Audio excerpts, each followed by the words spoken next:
Hi everyone, Adam here, and it's Saturday once again, which means it's Slashback challenge time, which is a challenge created by Joe the Horror Man. I'll leave a link to the original challenge video for people who want to know what it's about.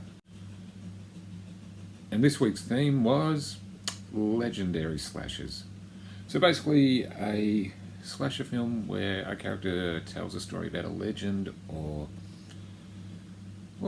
a story around a campfire, something along those lines. And I probably went with maybe an obvious choice, and I have a feeling I might not be the only one doing this. I went with Urban Legend, released in 1998 and directed by Jamie Blanks, and stars Alicia Witt, Jared Leto, Rebecca Gayheart, Joshua Jackson, Tara Reid, Michael Rosenbaum, and Robert Englund. So this film starts off with a student of Pendleton University going to a gas station where she comes across a creepy attendant. When he tries to lure her into the store because he says her card's not working, when she goes in there and finds that this isn't true, she flees and runs to a car. And as the car's driving away, the attendant yells, "There's someone in the back seat," which is a classic urban legend, which I think everybody's heard of. The attendant actually saw somebody in the back seat, and well, she ends up getting decapitated. And the attendant here is played by Brad Dourif in a cameo role, and he's doing my favourite thing he does in horror movies. He ends up yelling, which I always like.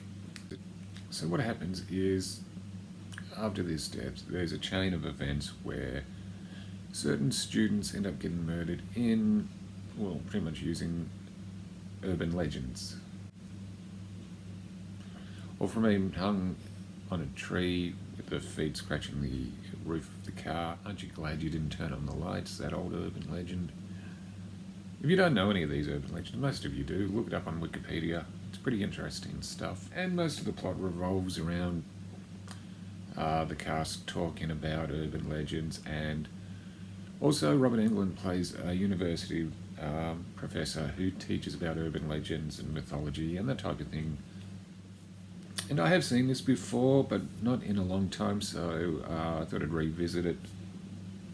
And I'll put it down to, it's okay, but it is a really good concept of the killer using urban legends to basically dispatch their victims. Another thing, the acting is actually quite good for this type of movie. Most of them were like either at the time up and coming young actors or already established young actors. And yeah, there's quite a few horror actors in here too, like a couple, Brad Dourif with a cameo, Robert Englund. Danielle Harris has a small role as a goth girl. And John Neville from The X-Files, who played the well-manicured man. And it is well directed and well shot, of course, like I said, by Jamie Blanks, who went on to direct Valentine, another slasher. But I will say the last act pretty much turns into a bit of a Scream clone, but yeah, I mean, this was obviously made in the wake of Scream, but it still has some entertainment value if you're after an undemanding horror movie.